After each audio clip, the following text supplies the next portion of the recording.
Hello and welcome to Game Night. I'm your host, Dornell. Tonight we're going to be talking about, let me check my notes. Role-playing games. That's it, role-playing games. Joining me tonight is our fabulous co-host, Daddy Warpick. Good evening, sir. Our special guest tonight is a longtime gamer. Oh, wait, that was for me? It was, but Sorry, I assumed you were going to introduce the guest first. My bad. I'll just make you say hello, and now you've interrupted my introduction. I'm just the guy who hangs around. I'm the ominous figure in the background that speaks occasionally, but other than that, just kind of stands there. I don't know. I just wasn't expecting an introduction. I always tell everybody that you're here, because everybody asks, who is that sexy beast I see on the podcast? I just wanted to make sure everybody knows. It is I. Great to have you as always. For those of you who wonder why Daddy Warpig's always on these things, I don't know if I've explained this before on the show, but he and I met through role-playing games. And so when it came time to do a role-playing game-centered podcast, Daddy Warpig is the guy I would have brought on, regardless of our, relationship on the Geek Gab Prime show. But I digress a lot, leaving our special guest hanging. The longtime gamer and writer, Douglas Cole, who runs a blog, and you do a podcast on YouTube, I believe. And I occasionally do, that's right. I call it the Firing Squad, and it's when I can line somebody up, I do interviews of arbitrary length on various topics.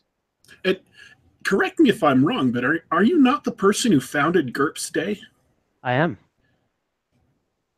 This is something new, and this is going to be a great experience for me because I'm not a GURPS guy. I have avoided that throughout my many years of gaming. That's one game that I've sort of avoided playing. So I have assiduously avoided playing GURPS. However, I've bought a lot of GURPS, and I would like to say that of all the editions of GURPS that I most assiduously avoid, 3rd edition is my choice.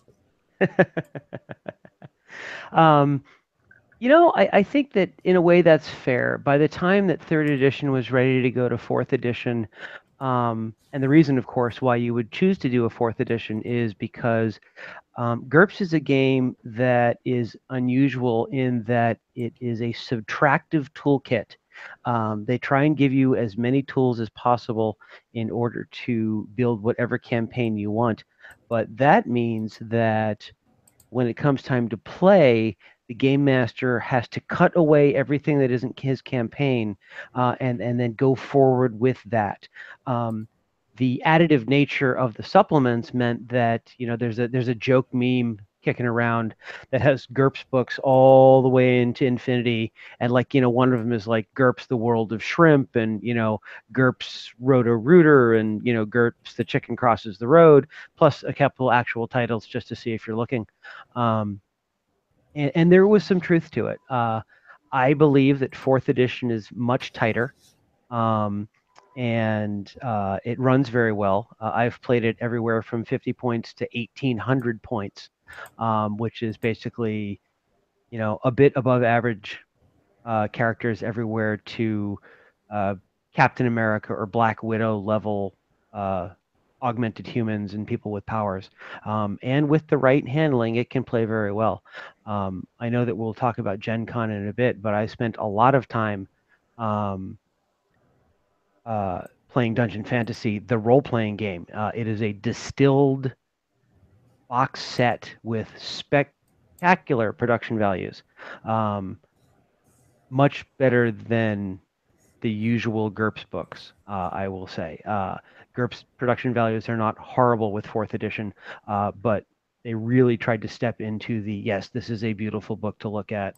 And I played for 5.5 hours with Sean Punch, the line editor. And Sweet.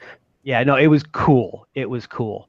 And they've done a really nice job of distilling in this box set dungeon fantasy style adventuring, which isn't necessarily Dungeons and Dragons with the edges filed off. It's NetHack. It's a lot of the old 1980s computer games. So it's more than just the standard trope. There is some of that in it, but there's a lot more influence than the direct lineage that you get through the Dungeons and Dragons type licenses. My opinion on fourth edition was negatively influenced when I started picking through GURPS powers. Now, I understand now that it's a generic toolkit to build a bunch of different power sets for whatever application you want. When I first read it, I read through most of the book, and I'm like, what the hell good is this book? This is an entire book that makes absolutely no sense to me. It was aimed at people who are hardcore GURPSers, and it just baffled me. So this is where I'm gonna mostly agree with you there. The power system is at the same time the most flexible and my least favorite part of GURPS. That being said, I prefer magic as powers to magic as skills for various reasons, but let's not digress. The power system is a toolkit. It is a broad, worked example of how to use the advantage system to get powers. And what that really means is you find a couple advantages and then you hang modifiers on them until you have what you want. If that sounds vaguely like champions, you're not wrong. I was just Since about to say, since I've spent many right. hours in front of a hero fifth edition book going, how do I model this power? And that's exactly correct. And if you look at the original, well, at least the original copy of GURPS that I had was third edition and maybe even third edition revised. And right there in the introduction, I believe that it says that one of the influences on GURPS was the Champions game, which had come out roughly contemporaneously with that. I think the Fantasy Trip was first, and then when Steve Jackson, not Steve Jackson Games, got that back, he was inspired somewhat by Champions and came out with what GURPS would become. I may have some of that history wrong, but I know that it was a strong influence at the time, or I believe that it was a strong influence at the time. I should have asked Steve. I saw him like 10 times this weekend.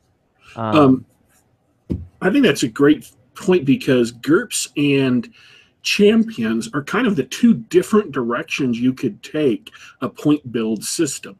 There aren't any other real approaches other than Champions. Champions is entirely abstract. It's entirely mechanically focused, and you figure out how to fiddle the points to get the mechanics to represent some concrete real world thing or not concrete real world thing, some fantastic thing. Whereas GURPS is entirely the opposite. They start with real world physics, scholarly based stuff that sometimes they even reality test to make sure that what their description is, and then they build mechanics behind that, but there's no, formless, vague, generic toolkit until powers to build anything. And so GURPS is a series of concrete objects that just are what they are because that's what the object is in the real world, or that's what we could figure out it would do in the real world with, in the cases of spells and things like that. But Champions is entirely the opposite direction.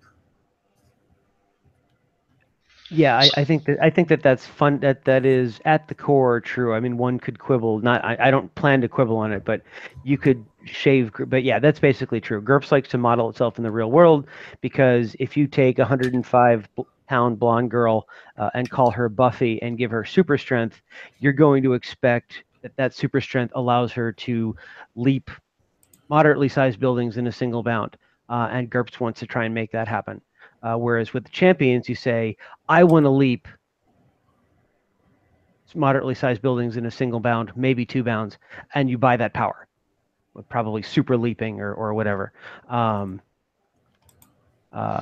So what I love hearing when you guys talk about these generic games like that, what I love hearing about is this totally different perspective on building a game, and that's what it is. Because like I said, I've spent hours staring at a Hero 5th edition book, going, all right, well, how am I going to do this, right?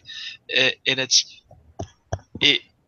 one of their greatest strengths is that you get to pretty much build the sorts of classes and powers and characters that you want, but it's a lot of upfront work by the game master, isn't it? Yes, that is very true. And the one big knock on GURPS that has real merit There are many small knocks that are personal preference. The one bit of GURPS that has real merit is the extent to which it is front loaded. My classic anti-example of that is the Star Wars West End Games D6 system, where after 5 to 7 minutes, you could. So once I'll turn that around. An actual example. Um, I once took 15 of my friends in college, sat down somewhere between 30 and 45 minutes, and we were ready to play a gigantic campaign in Star Wars, the West End D6. It was just like, okay, you want to be a bounty hunter. Here's the template. Write down these dice. Allocate these dice. Here's your equipment. It was 5 things, right? And it was the classic thermal detonator, knife, another knife, a third knife, blaster pistol, a second blaster pistol. Let's go. And that was it. And that was about the fastest. And if you don't go crazy, like a game like Swords and Wizardry or 5th edition D&D, even Pathfinder, at first level, you can be playing very quickly, and there's a very low barrier to adventure. That can be true of GURPS. It really can, I swear to God. However, both the player and the GM have to make a conscious effort to do it that way and say, okay, I kind of want a guy that's like this, and I'm going to give him a couple of skills, and he needs combat reflexes because he's a badass. And let's go. But one of the things that Sean Punch said in one of the interviews that I did with him on the firing squad was in 3rd edition, with the quantum of purchase being a half point, 100-point character, you could, in theory, you never did, but you could have to make 200 choices before you could start play per character. Now, you never did that, but that tells you the kind of front loading that it's possible to do. If I want to do a self-inflicted wound, I wrote an article that is the crunchiest article to ever appear in Pyramid Magazine. It landed me in TV tropes for the 3rd time. Because it includes something called the nasty transcendental equation table. Because if you model the physics of the longbow, you work out like having to do like a sine theta over theta kind of thing, or you're integrating it, or something nasty. And because of that, I needed a table to basically, because as you pull back the bowstring, the curvature of the limbs change, and that changes how much the bow limbs are moving, and blah blah blah. The point is that there's a reason why you need a supercomputer to get bow and arrow physics right. And I tried to do it in an article. I mostly succeeded, but all of that physics was to write down a self-consistent stat line that once you had it, that's all you needed to do, is say, my bow shoots this far and it does this damage and it's accuracy +2. That's the game stat that matter. Everything else is so that if you wanted a titanium carbon fiber composite longbow with an Ultratech battery that added energy to it, you could do it. This is why I don't play GURPS. Which is, but see, here's the thing: as a campaign guy, if I'm writing a campaign, if I'm going to play a campaign, what I will do is say, "Oh, you want a bow? Here it is." And depending on the kind of campaign, what I may do is say, "Yeah, the longbow does thrust +2. Move on." And that's the basic rule. The pyramid article is not for people who just want to go casually play. The pyramid article is for people who, like myself, I'm big into firearms. And like a 45 ACP will do 2d6 of damage, a 9mm will do 2d6 +2.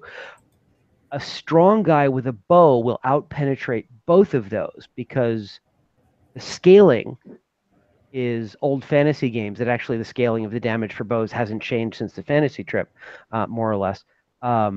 And so it's a little weird when an arrow can do to a suit of armor or a bulletproof vest what a very powerful firearm can't.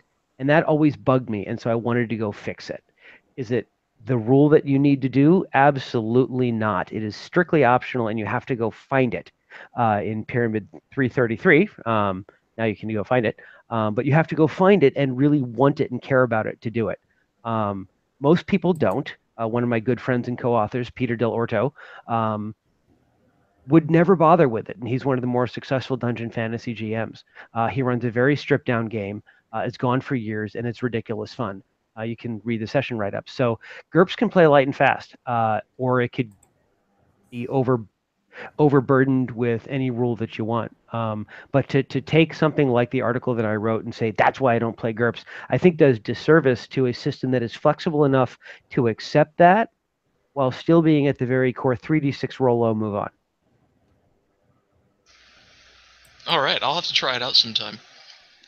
You know, I would be happy to host a session. The Dungeon Fantasy role-playing game box set just came out because I was a high-tier backer of the Kickstarter. I have it.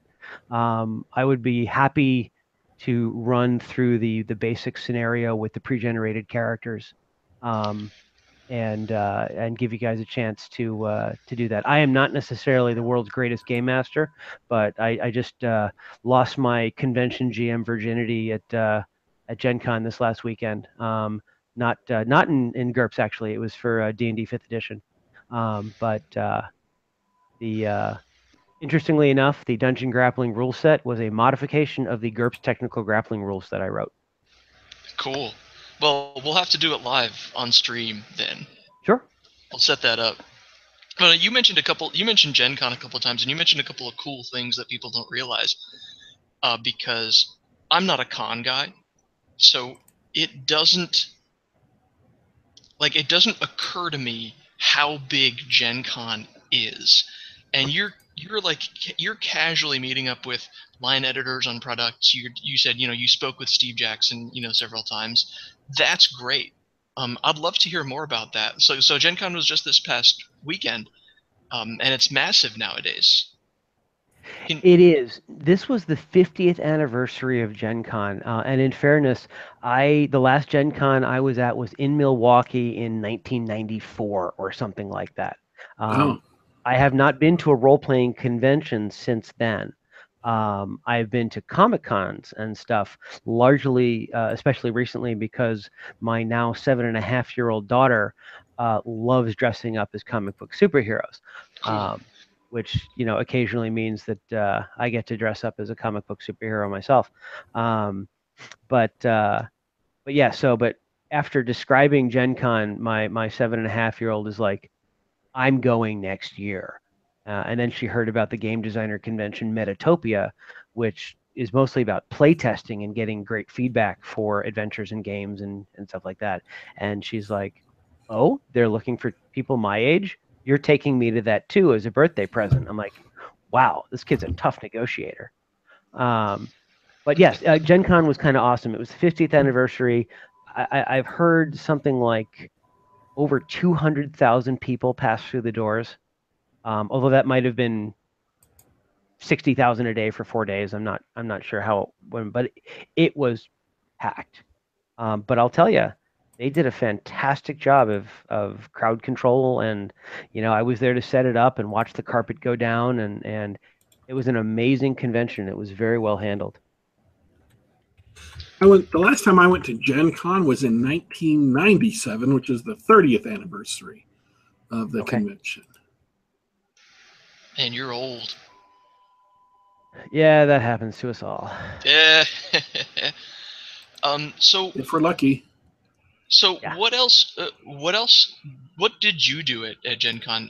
I know that you mentioned something about on your blog, something about a Dungeon Grappling session. Was that the 5th edition session you were talking about? That is correct. Yes. So my basic schedule was Wednesday was I'm part of the Indie Games Designers Network. I think that was recommended to me by Ken Hite as a way to network and get some help and advice on things and to give advice on other things. And so I joined up with those guys and worked the booth. So that was Wednesday was set up. Thursday was walking around in the morning, and I worked the booth for 5 hours selling everything from Dungeon Grappling and the Book of the Tarrasque, which are the most mainstream, to very interesting, almost overtly political microgames having to do with oppressed peoples and whatever. And so I had to get to know all that product. I didn't have to agree or disagree with anything in particular, right? I'm there to rep as a professional. And so I had to know what it is, what the pitch was, who it would appeal to. If someone was looking at this one product, they might like something else, that kind of thing. And so I did that for 5 hours on Thursday and 5 hours on Friday. Friday morning and Saturday morning, I ran my Dungeon Grappling demonstration, 2-hour session, short.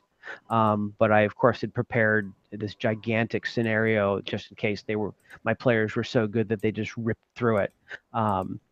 And then I was on a panel on how to get into the games design industry on Saturday. And then I played Dungeon Fantasy, the role-playing game box set with the line editor for 5.5 hours on Saturday. Sunday was my own until it came time to break down the booth, and then it was a lot of lifting and sweating. I'm 5'8" and 180 pounds, and I'll tell you what, though, as a group of people, we need to stop skipping leg day. Yeah, it's funny because I just came from the gym to come here. I'm like, lifting and sweating. I pay people for that nowadays. Right.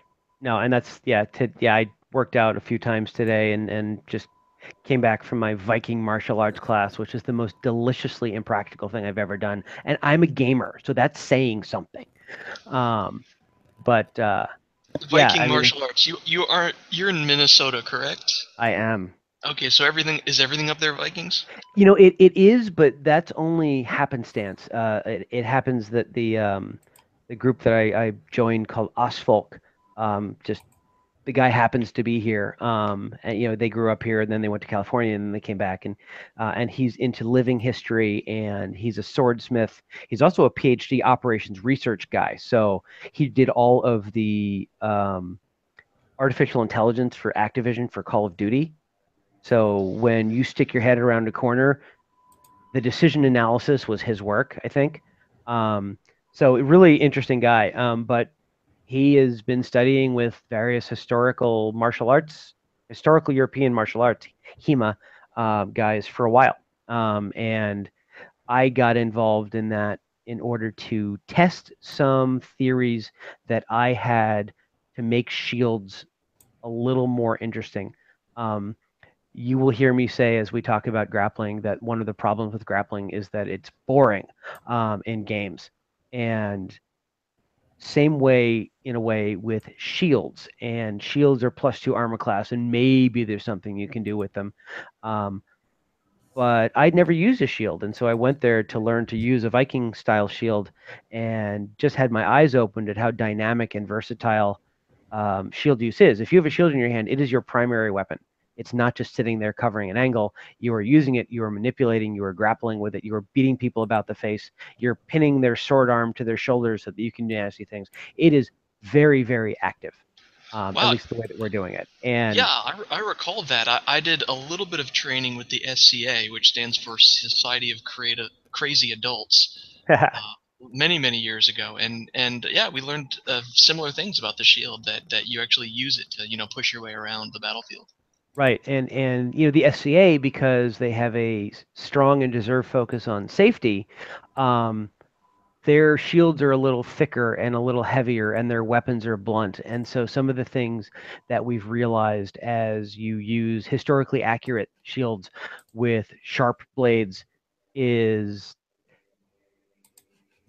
how a swing that you throw it at, if you just swing and you get it intercepted by a shield, the sword is probably going to stick into the shield. The Viking shields are very thin on the edge, like 4.5 millimeters, including the leather wrap thin, and so less than a quarter inch, like 0.2 of an inch.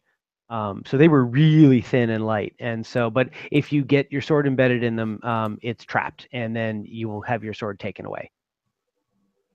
That seems fair. I mean, and You make a good point about the big blunt SCA weapons. I mean, you're basically just hitting each other with logs, which is great and tons of fun. But it reinforces that whole, I don't know. I want to say, stereotype of, swords as something that you like swing around and whack people around with.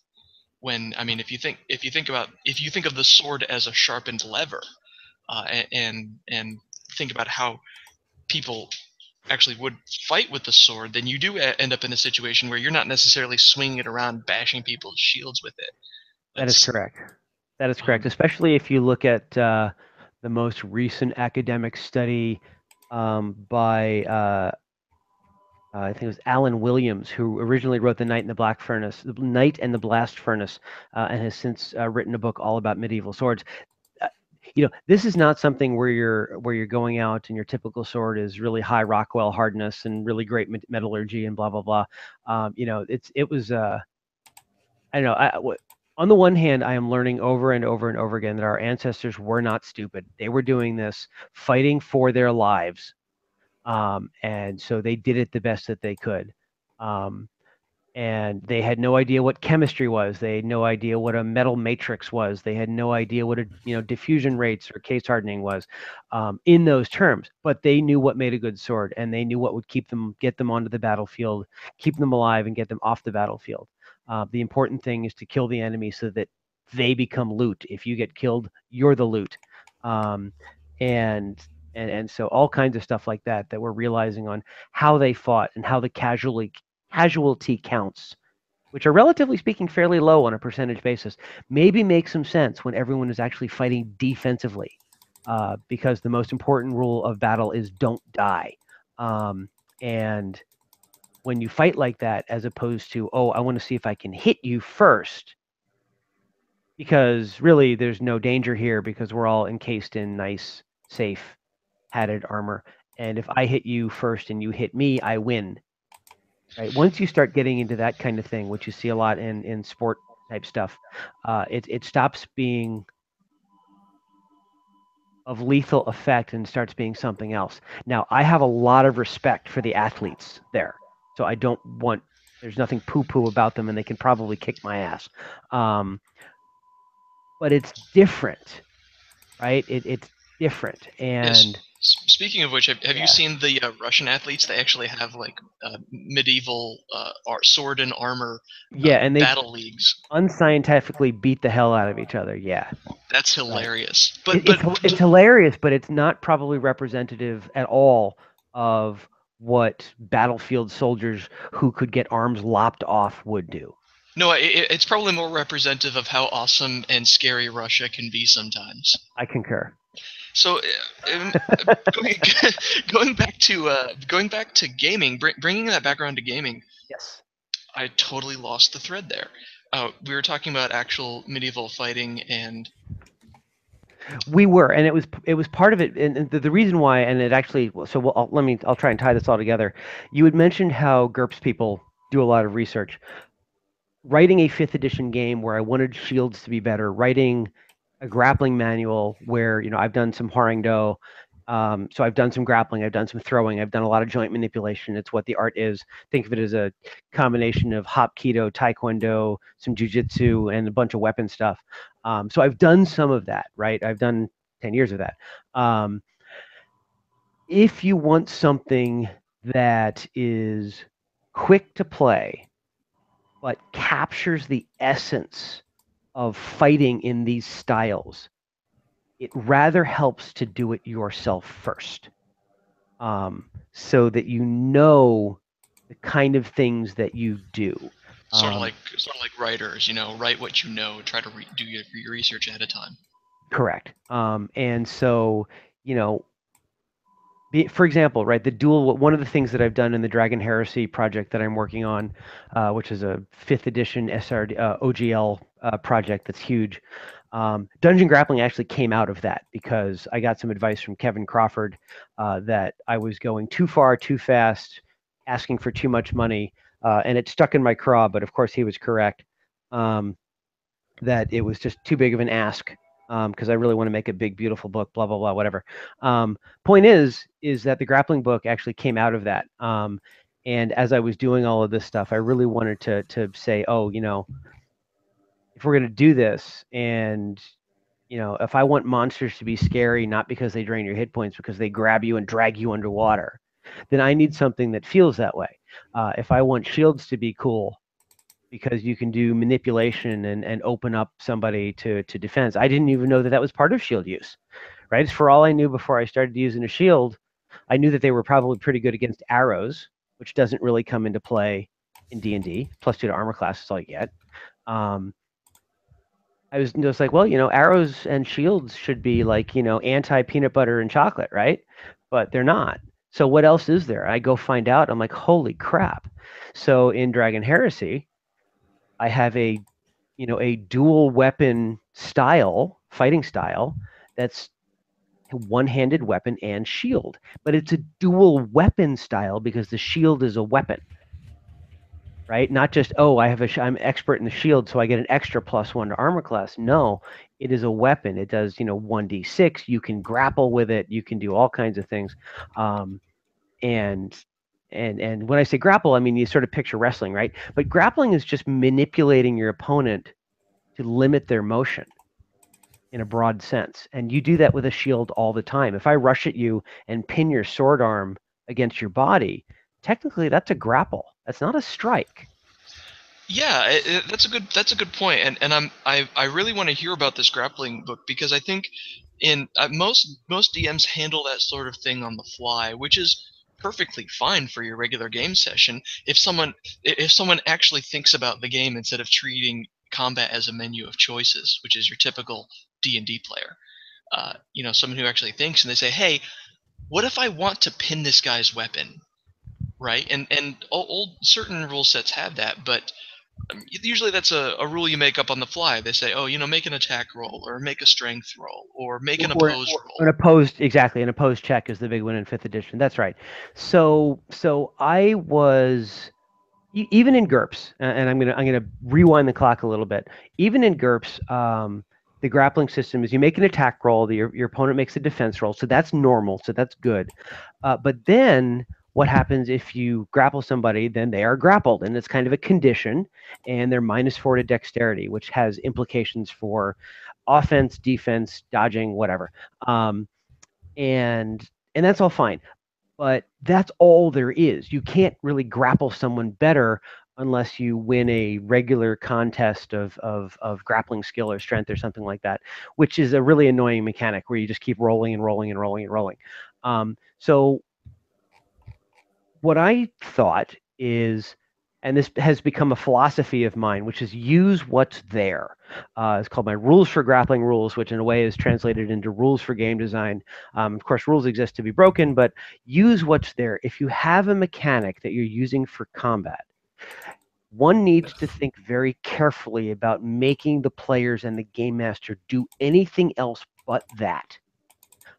So if you have a melee system that's roll 1d20 against an armor class and then roll damage, but your grappling system is this complicated flowchart, you have not served your gamers well, as well as you could.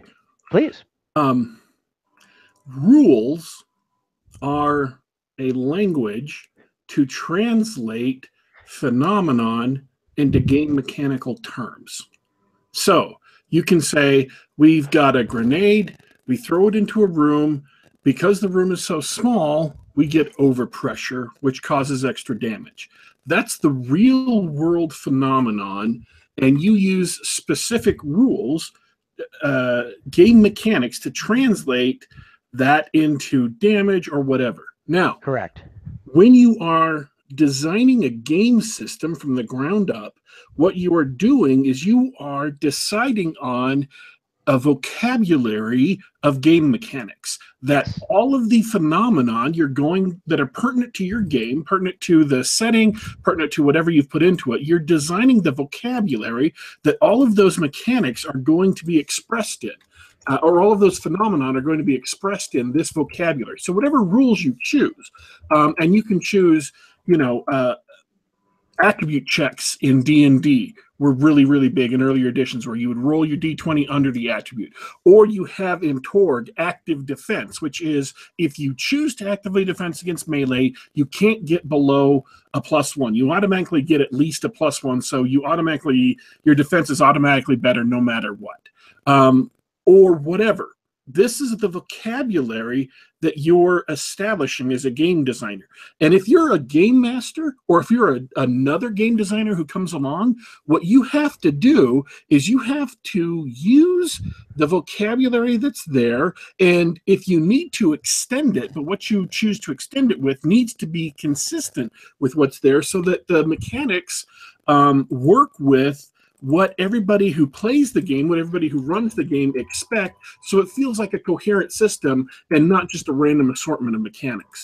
Absolutely correct. However, what I will offer up is that for grappling, because it was not well understood, as maybe even as well as it is now, because mixed martial arts and jiu-jitsu and all that stuff is more common. Like if you say, oh, I'm going to put him in an arm bar, these days pretty much everyone knows what that is. It was pretty specialized for wrestlers, and even then you didn't see that because collegiate wrestling doesn't allow that kind of joint lock, although most of the wrestlers that I knew it and would do it to you if you pissed them off. But the point is that the language of wrestling and grappling was not mainstream for a long, long time, whereas beating people up in karate, chopsaki stuff was. In the 80s, you get Steven Seagal and Aikido, and that was, wow, you're throwing them around, whatever. Point is, let me get back to what you just said. You were absolutely correct. But what I think a lot of game designers did was say, well, God, grappling is so different and detailed and technical. Surely we cannot use the same mechanics. Okay, hold right there for a sec. If you have learned expert fencing, if you have learned to be a great boxer, if you have learned to be an expert martial artist of any type, and I'm going to mean martial artist as the art and science of beating the bejesus out of your fellow man, or killing them or dismembering them or whatever. It is complicated. It is technical. It is difficult. It has a lot to it. And if you could abstract all of that into roll 1d20 plus a bonus against an armor class, roll damage, you damn well can do it for grappling. And that's what I did. So when it comes time to grapple in D&D, and GURPS too, you make a hit roll. If your opponent fails to defend, or if you don't have an active defense, in the case of D&D, if you exceed a target number, then you roll damage. And the damage, you actually roll damage, and it's going to look like the same damage that you roll for melee combat or firearms combat. And it's going to be hopefully roughly on the same scale. So if you're typically rolling 1d8 plus 4 or so in a 5th edition game, your grappling should be in that 5 or 12 point range. And what I did was I said, well, the damage type, because 5th edition has a plethora of damage types, well, let's add a new one, control. So you are doing control points instead of hit points. The more control you have, the more restricted your opponent is. And hey, 5th edition, and Pathfinder for that matter, has this nifty set of conditions that goes from, I added grab, but grappled, to restrained, to incapacitated. Which is like, okay, I've got your shirt. Okay, I've got your arm. Okay, I've got you in some kind of joint lock. Okay, you're toast. I've got you. You're tapping out. You're screaming for your mom, whatever. But let's say you want to defend against that grapple. Great. You make an attack roll against my target number with any kind of penalties that I may have imposed on you for that initial grapple. If you are successful, you roll damage. And you can choose whether to simply grapple me back and we just tie each other up, or you can counter grapple and your damage subtracts from my control and you go back and forth, and that can last a long time. But that's what grappling does. It can tie you up for a long time. As Sean said when I made the GURPS proposal, it's very strange how in most role-playing games that when big guy needs to distract strong guard so that fast guy can pick the lock, big guy goes over to pick a fist fight with strong guard and not grapple them and wrestle them around. And it's usually because the mechanics are either arcane or cumbersome, and it's why all D&D bar fights end in weapons. Yeah, I mean, the third edition was notorious. I mean, everybody knew just nobody grapples just because Right. there's no point to it. Please don't. I will hit you with my book. Yes, I've been told that before. Yeah. So and the point really is if the mechanics were basically, don't try and do so much different, just integrate them with the usual thing, there's a lot you can do. And so I came up with this concept for technical grappling. Peter Delorto and I turned that into a 1,500-word article for Swords and Wizardry. And then when I got the advice that I was going too far too fast with the Big Dragon Heresy project, I had a choice. I could either take Alex Macris's Adventure Conqueror King domain rules, which he had given me permission to use, and go 5th edition version of those, or a Dragon Heresy version of those, or the grappling system. And I'm like, well, that belongs to Alex. He did it. They're his great ideas, available under the Open Gaming License. Yes, I could modify them for 5th edition, but if anyone is going to do that, it should be him. It would be really crappy, I think, for me to take that and say, oh, I'm going to do something that Alex absolutely could do if he ever wanted to break into the 5th edition market. So I'm not going to do that. I will take my grappling system, which is my own thing, and develop that into a 5th edition product. And then I realized that I could take the Swords and Wizardry, Pathfinder, and 5th edition, apply the exact same concepts with very small tweaks, and more or less cover all of that particular style of game and all derivatives of it in a way that was well integrated with the system, and in playtesting really provided another axis for combat resolution that was entirely cool. I'm going to insert something real quick. I'm working on a big project I can't talk about yet in public on the air, and so I've been using the hashtag watch this space. And anytime someone brings up a subject that I really want to talk about but can't, I use watch this space so that I can tag that for later. So when I can talk about it, I can remember to do it. Bradford Walker in the chat mentioned a critical piece of my project that I can't talk about yet, but I want to say watch this space, because when I can, I will. Okay. I love the idea. I'm a programmer by trade, so when you tell me that you use that existing damage system and compare it to the conditions already present, for example, in 5th edition, that seems elegant to me. It reminds me of a trick I used. I used a similar trick a few sessions ago in my ongoing after work game.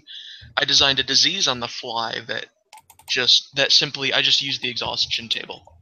I said it's Right. it's a fast moving disease. Every hour or whatever you fail a check, you move up one level on the exhaustion track. And after, if you know the track, after your 3rd exhaustion, you get disadvantage on your future checks. So you're probably going to die once you hit that point. Right. And yes, and I actually think that the only problem that I have with the exhaustion track is that the consequences of exhaustion are so severe after the 1st or 2nd level that it's a disincentive to push your luck. Yeah, that's a good point. You have to give them enough rope to hang themselves. Yes, exactly. Yes. The whole point of the dungeon crawl every turn is that interesting decision point where, okay, we have this many resources left, we're this far into the dungeon, we've acquired this much treasure, stay or go. Right. And I'm in the background, I'm playtesting a little bit, for Dragon Heresy. You'll hear me say Dragon Heresy a lot. It's been all-consuming for the better part of a year and a half. I've got a great editor. I think we've gone public with it. Kenneth Haidt is my editor. He's working through it, but He's a busy dude.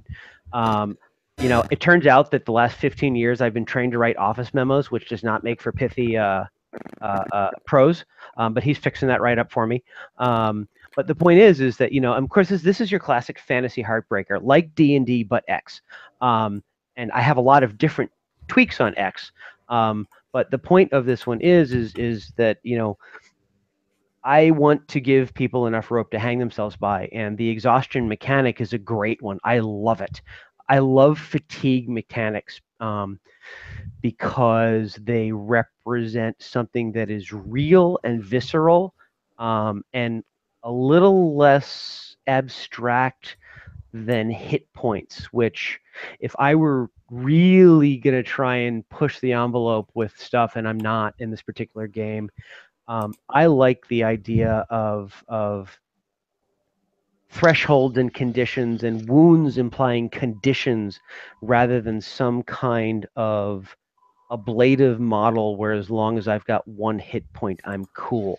Yeah, Now, yeah, I think you're right. I want to corroborate that anecdotally. That session that I did the fatigue disease, it did both things. They had one encounter, one fight after discovering that the whole party had been diseased, and they decided to turn back. right. On the other hand, because they didn't have a level 3 cleric, which is they didn't have someone who could cast lesser restoration and heal a disease, they felt it. It was if they had each just taken 15 points of damage or 20 points of damage, they would have been like, let's blow our remaining healing potions and healing spells and keep going, right? And But the right. disease they just understood. Absolutely. And what the grappling system does, and in Dragon Heresy, I have a wounds versus vigor. Vigor is basically hit points. Wounds is things that make you bleed, right? Because if you look at page 82 of the first edition Dungeon Master's Guide, Gygax has some very, very specific things to say about what hit points are. And mostly what they're not is blood. Their luck, their stamina, your active defenses, and it's only after those are gone that last thing that brings you to 0 is actually a blow. Okay, fine. That's what Gary said on page 82. Great. However, since I've played D&D since 1980 or 81, when my buddy Howard introduced me to AD&D for the first time, every time I have swung a sword, it has been called a hit roll. And every time I have exceeded someone's armor class, they have been hit. And my game masters have described it as fountaining blood. And, oh, look, there goes his intestines. And, oh, is that a spleen? And that's just how you make it satisfying. It's not, oh, well, now he's worried because you were narrowly missed, which is kind of what hit points are supposed to do. And especially in 5th edition, when a short rest, a long rest, and a kiss from your mom brings them all back in 24 hours. Oh, don't get me started on that. Well, and that's one of the reasons why I separated wounds from vigor, because I know a lot of OSR players who just absolutely went insane with the short long rest concept. Now, if short and long rest are bringing back fatigue, if they're bringing back luck, stamina, vigor, well, that kind of actually makes sense, right? You're not going to get unbloody any faster, but you certainly will replenish your reserve. There's a reason why exercise science talks about the importance of rest. So again, the thing that we're trying to do here is not create a Dungeons and Dragons simulation. That would be stupid and it wouldn't be fun. What we're trying to do is create the seeming of cinematic, heroic reality.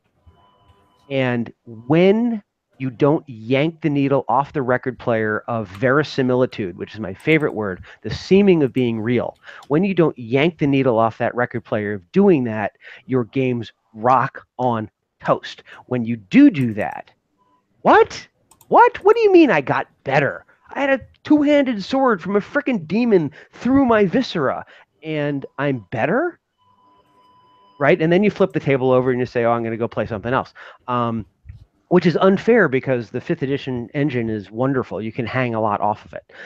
But it's really when player mental expectations, and I don't want to talk about like improv theater immersion kind of thing, but when you're in the game and you're feeling it and you're spending the resources, and then all of a sudden you're talking about, oh, I'm sorry, I have to read about this because, right, and I need to read this rule because this is so unbelievable that I can't deal with what's happening here, the game stops. And that's exactly what you don't want, right? There's a reason why people like rules light play, and it's because the game never stops.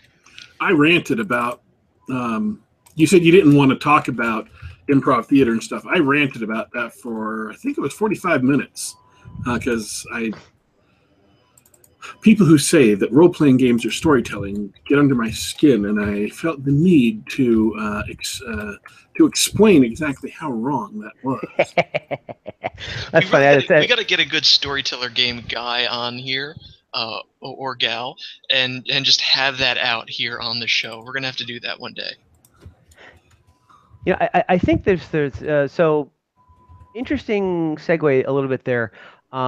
I was involved in a game of Trail of Cthulhu, and I was under the impression that my skill points in medicine, for example, represented great skill in medicine, and I was really torqued off that after, because the way you succeed on things, because everything is a 1d6 roll, 4 or higher succeeds. That's the basic rule there. And if you want to have a higher chance of success, you spend your skill points, and they are gone for that adventure, maybe for even longer, because it's Trail of Cthulhu, and spending your points is a lot like exhaustion. It's a finite resource, and it goes away. And I was really torqued about this, and eventually I was asked to leave the game because I just wasn't getting it. Okay, fast forward. I have a 2-hour conversation with Ken Hite, who wrote Trail of Cthulhu and Night's Black Agents. And I complained about this, and he says, that's because you're thinking about it wrong. You have to realize that what Night's Black Agents and Trail of Cthulhu are representing is a TV show or a movie, and what you have on your character sheet is not skill, it is screen time. So you may be the greatest doctor ever, but if you've only got a point in on your character sheet, you are going to have a limited amount of time where the focus is on you saving the day. And then once that's gone, you're an extra. And I'm still not going to go to that as my number one, yay, I have to do this system, but it changed how I interpreted the play of the game, and I could see how it would be fun. When am I going to get that spotlight time where I am the hero? And it's a much more episodic TV show method as opposed to I'm going to crack open Conan the Barbarian and see what happens to them. See, you just made me really dislike the central concept of gumshoe more than I did 5 minutes ago. Which is fair. I think that for some people like myself, which is the reason I got my butt tossed out of the game, I'm like, if I'm a good doctor, I should always be a good doctor. I shouldn't be a good doctor some of the time. Right. So I was like, I think we need a house rule where you are always getting 4 points and you can spend 4 if I have +8 to it. And they're like, no, and that's fine because they were playing the game the way it was. But no, I agree. I mean, it's for people who like to assert narrative control over the story, and there are plenty of people like that. Then that kind of mechanic is useful. And there are times, like if you're going to do Saving Private Ryan and you're going to do it in a gritty simulationist way, if you're charging the beach at Normandy, the most likely outcome is you're riddled with holes. That doesn't make for a great. So either you do one of two things.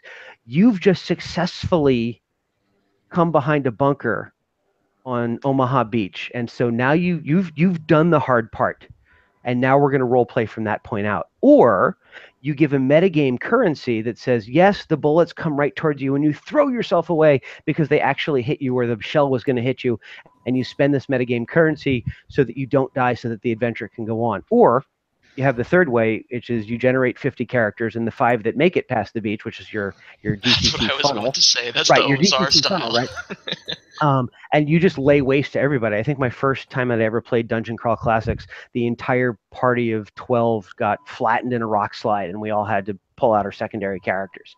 So there are kind of 3 ways to approach that, and the narrativist approach, which, by the way, is probably even more important in systems that are front-loaded. If you spend 3 hours or some very, very long time working up a potential hero, and you get splattered in the first 5 minutes of the game, that's pretty much a waste of time for all concerned. Oh yeah, I'm not a big fan of front-loaded systems, but if it's a front-loaded system, it has to be like Hero, where it's all on the game master. If anything's front-loaded, and that's why, if I may rant about 5th edition for a second, 5th edition character creation is almost perfect, but for 2 things. The character classes still have a little too much stuff at level 1, and your starting skills are based on some background that you pick. A couple of them, yeah. Yeah, where like every class gets 2 skills, and then your other 4 proficiencies is the word, because they wanted to remind Right. everybody of AD&D. That the next 4 proficiencies come from a background where it's like they almost had like a quick start character generation system, and then there you go. Although in one of the actually, I was just reading today that Jeremy Crawford said, "Look, if you want to go faster, just pick 2 skills, call those background skills, and move on." Yeah, So right, I did something similar. I made quicker start rules for my game because I wanted people to be able to create characters. right, Well, and especially if you're going to kill them off willy-nilly, you must do that. yeah, that's really hard to do in 5th edition Not in Dragon Heresy. without fudging stuff. Yeah, Yeah. exactly. Yeah. Replacing Have the Wandering Monster table with dragons. Yeah. Right. Right. No, and that's kind of what I wound up doing is in Dragon Heresy is I say you have a wound track that's basically equal to your Constitution score plus your Strength bonus, and if you take more wounds than that score, you are dead. There's no make death. I mean, you can make death checks to hang on until you actually die, but if you take more wounds than that, you're dead. And if you take more than twice that, you are instantly dead. Do not pass go. Do not collect $200. Right. Vaporized, Yeah. dismembered, etc. Or just instantly killed, right? You're not hanging on. You don't get a chance to do last minute actions. I mean, I'd say it's a great story, but it's not a great story. But there's a story of a police officer who is apprehending an armed robber, and he shot him in the chest with a shotgun at very close range and basically removed the guy's heart and lungs. Said guy proceeds to pull out a knife or a gun, approach the police officer, and kill him. And then he died because that's the kind of thing where you're making your death checks and you have a couple turns of action before you actually expire. So that is actually not implausible. It is frustrating, but it's the kind of thing though that the robustness of characters against pure death is. Although I've heard both things. I've heard, oh, we kill characters all the time, but more frequently I've heard your side of that particular story, which is, God, it's impossible to kill these guys. Yeah, 5th edition's got a character survivability issue. But to bring back to the grappling book, Dungeon Grappling, I want to give you I'm going to give you a chance to defend this because I loved how you incorporated the existing mechanics, and we just went on about the exhaustion table. Sure. Yep. But there's another side to that story that is not as good. Where I've played in a system called Fusion, which is very similar to Champions. It basically borrows from Champions in Cyberpunk 2020, and they had a really cool thing, and I think Hero System does this too. They had this really cool idea where if you want to do like a mental attack, and I don't mean like psychic powers necessarily, but I mean like a presence attack. Yeah, a presence attack. That's exactly what it is. I'm going to stun you with my impressiveness. Yeah. Yeah, exactly. Or like use that in place of an intimidate check in combat. Yes. An intimidate check just uses the same system as attacking with your weapon. It just hits on a different scale at a different target pool of points. And games that use that often turn out bland because everything feels the same. Yeah. So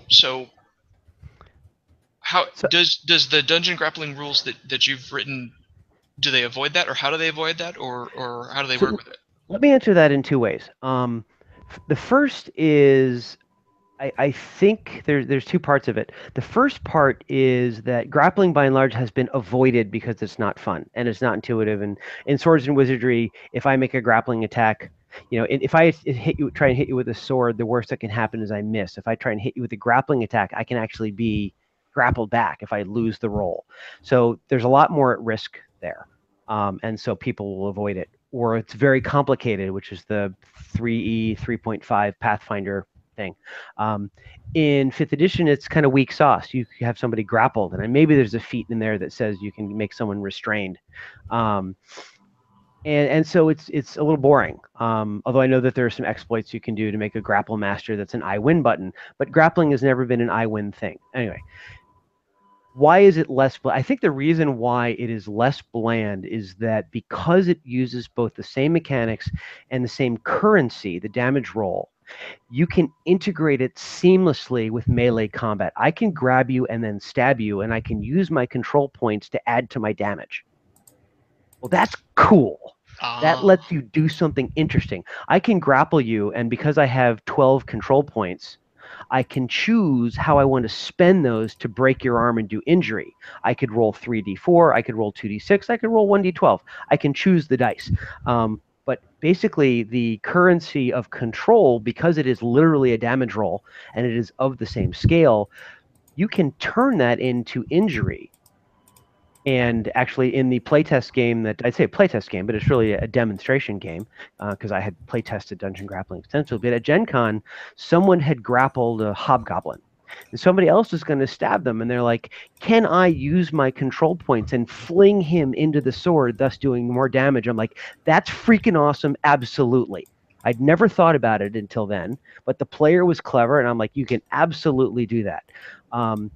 In the second game, I had trees that were doing truly monstrous grappling attacks, like 2d8 plus 4 or something like that, or maybe it was even 2d8 plus 8. But enough that on a good roll, they could incapacitate a character in one attack. And then the players were like, well, I'm going to attack the grapple with a weapon. Does that remove control? I'm like, not only does it remove control, but it removes hit points as well. Because there are monsters that went like a Glabrazo demon and other things, an alligator, when they bite you, not only does their damage do hit points because it's crushing your butt, but it does control points. It restricts you as well. So I guess what I would say is because the in-game effects of these control points are so instantly translatable in your mind and in the mechanics to real-world things that you want to do. And because, even if I do say so myself, some of them are really awesome and fun and colorful and damaging. Let's not get away from the tactical part of it. Yeah. I get what you're saying. If I can put it another way, to use a term that I like to use on mechanics, I got from Justin Alexander actually. The mechanics are associated. You can observe, like a character can observe how much control one character has over another. So when you say I've got 7 points of control, everybody has a vague idea of what that means. And so when you're acting on that information, your character is acting on that information, and that's how you role play. That is exactly right. There is an excellent association, to use your word, with the fact that someone has 7 control points on a small creature and therefore they're incapacitated. The same 7 control points against a giant ogre is an annoyance. And an ogre has or a giant or whatever, has a control maximum that is in the 30s and 40s and 50s. A kobold probably has a control maximum that is in the single digits. One last thing. One of the interesting things that is really fun is, monsters are monsters because they are the archetype of something scary.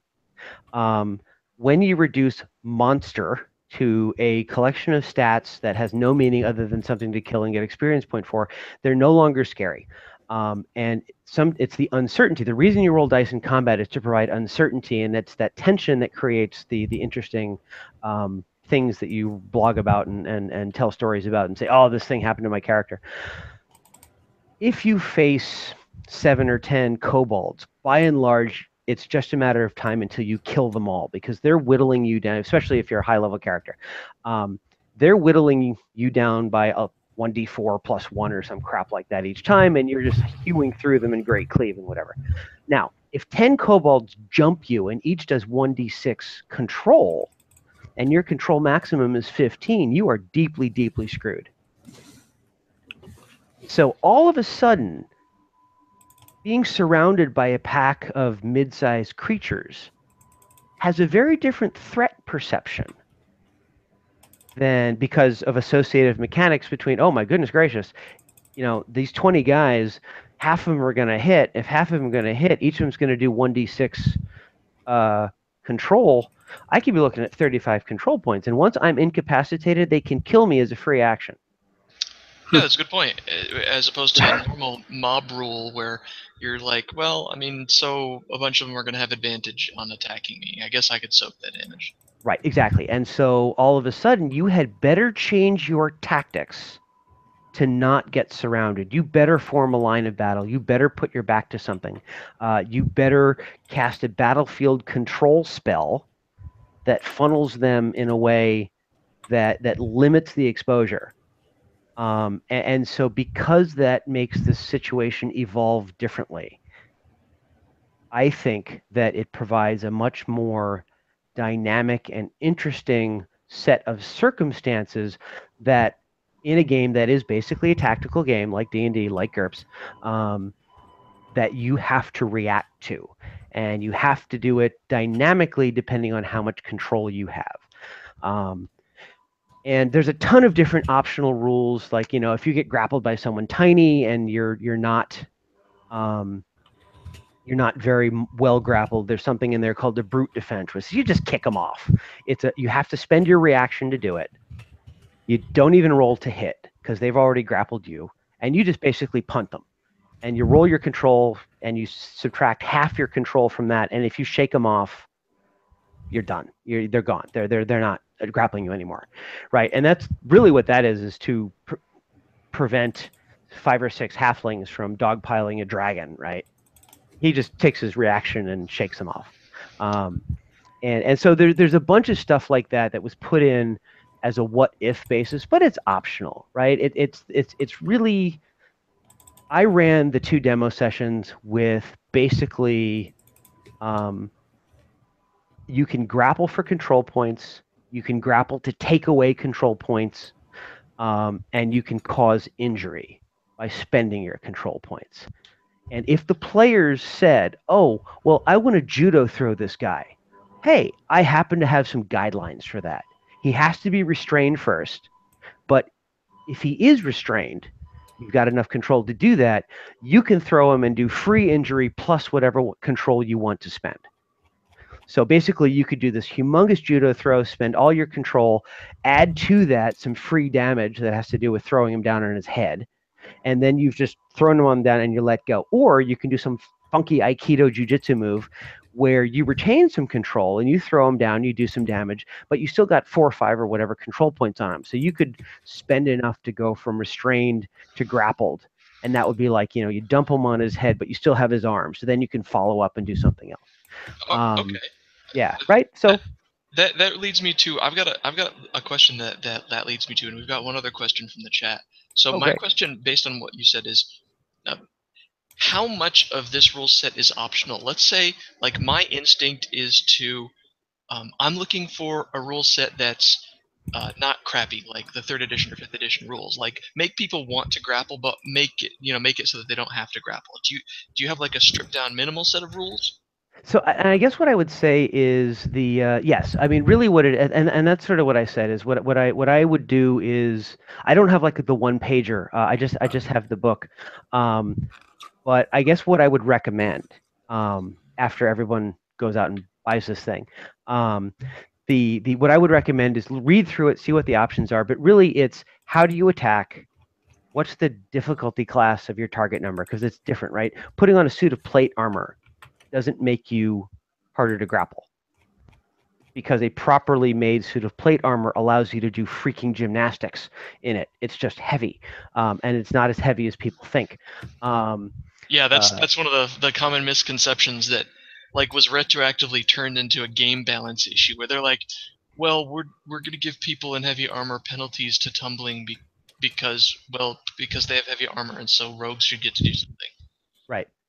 Yeah, sure, whatever. I mean, I wear 20 pounds of chainmail every time I go to, and it's a mail shirt, goes from my shoulder to mid-thigh down to my elbow, and I just wear it because it's a little bit harder of a workout, but it's only 20 pounds, right? Yeah. That does lead me to the question from the chat, though. Yeah, please, sorry. Yeah. Edward in the chat asks, do you also take into account weapons like nets, bolos? I assume he's referring to. Yes, absolutely. There is a little section on grappling with weapons. They do control points also, and that's one of the things and so that would be like a ranged grappling attack. there is a suggestion in the book that says, hey, the web spell, entangle, all of those things are really grappling attacks and so should inflict control points instead of just automatically imposing a condition. So that way there's actually a reason to cast a 9th level web spell, right? You could cast a 9th level web spell and, you know, in web Demogorgon, or you can cast a 1st level web spell and nail 12 kobolds or whatever. So yes, absolutely. There's a suggestion there that on what that would do. I don't know it off the top of my head. If you'd like, I will certainly look it up. I've got it pulled up on my computer if you like. Oh no, that's yeah. sufficient. But yes, weapons, spells. Once you get to the point where you're looking at everything in terms of control, the things start to become more unified. And even if you don't have a rule for it, you can make stuff up. You're like, well, okay, basically a net or something like that might be the equivalent of a martial weapon, but for grappling. And so you're going to say, well, my base grappling damage is probably thus going to be about 1d8. Okay, done. Because most martial weapons are 1d8 or 1d10. Yeah, so right, you know, and actually the way that the base grappling damage is set is it's your hit die type. So your magic users do a d6, your mid-level not quite fighter, not quite not is a d8. The monks get to add their martial arts damage to it, so that's a d8 plus a d4. It goes up to d8 plus what, d10, d12 at a really high level.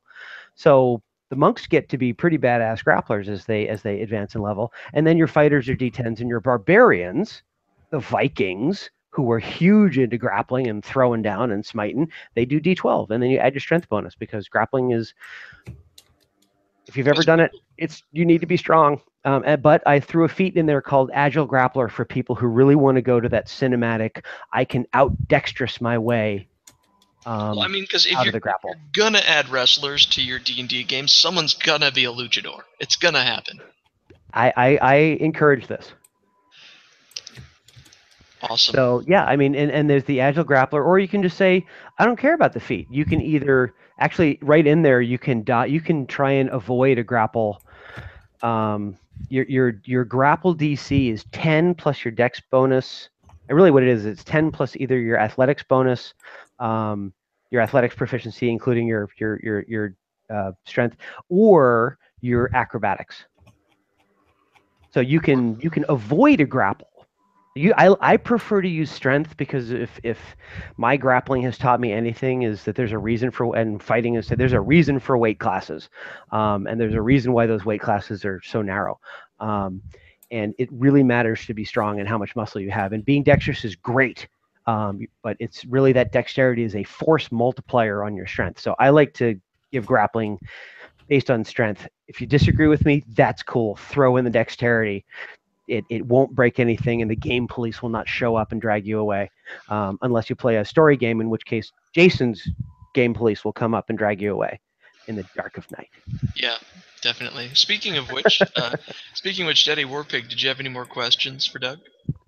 I had questions that would have fit better early in the show, and it's just as fine that we didn't get to them. That's fine. That would have been a distraction from the cool stuff we talked about.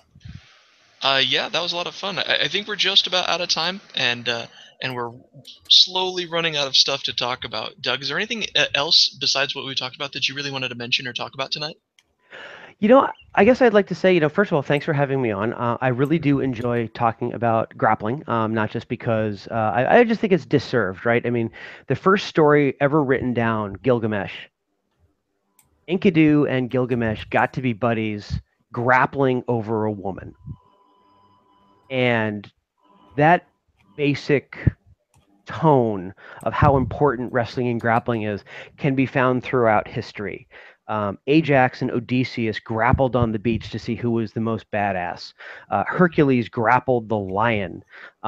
Over King Kong grapples the damsel in distress and drags her out, right? It's all about the grappling in a way. And if you look at the fight manuals, grappling and melee combat were not considered different things up until fairly recently.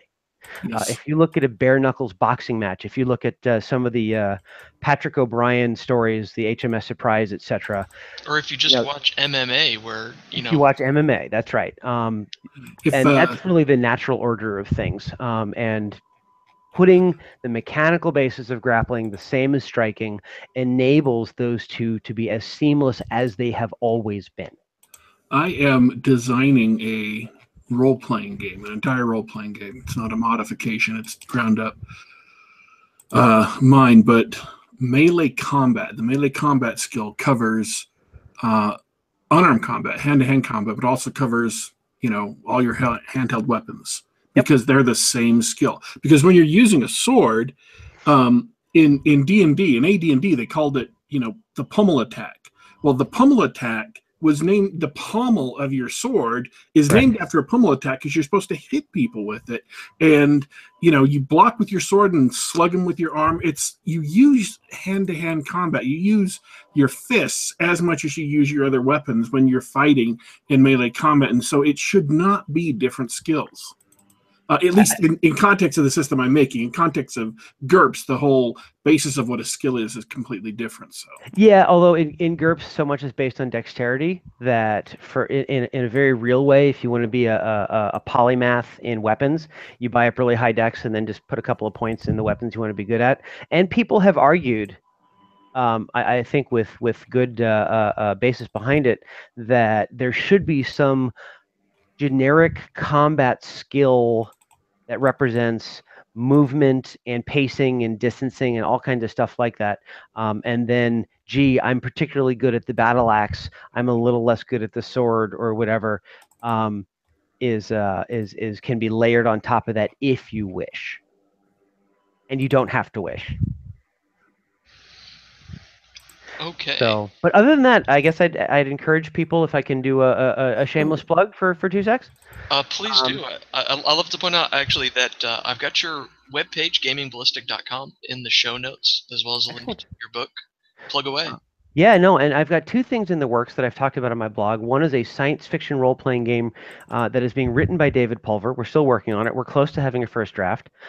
He and I are working together to have something that feels like a combination of the way the interactions that you would see in a Firefly or Serenity type setting in a galaxy that would be, or a universe that would be more like a Traveler type thing, but without every single system being defined. So it's a lot more sandboxy. We're trying to make it a rules light system, one pervasive mechanic. I'm looking forward to the playtest process, and that should be coming out at some point. And then, of course, the Dragon Heresy project, which is where Gaming Ballistic as a company started, is in order to bring that to market, is in editing. I've got a gorgeous layout. I've got some covers.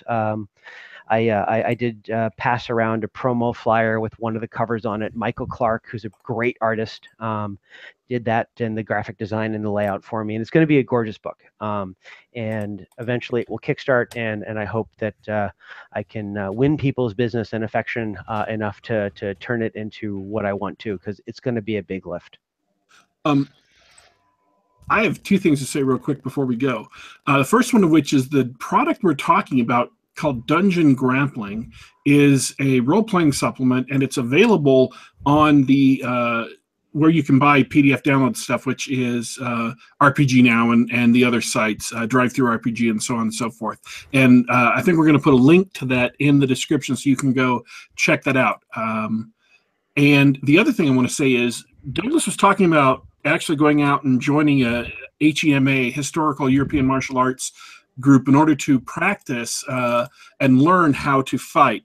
That option is not available to everyone. So what I would encourage you to do is one of the benefits of living in this day and age is that there are a lot of videos available on YouTube of people who do HEMA and will happily demonstrate all kinds of things to you. What we were talking about today, using a shield, as far as being your primary weapon, it's being very, very active and you're using it to actively block.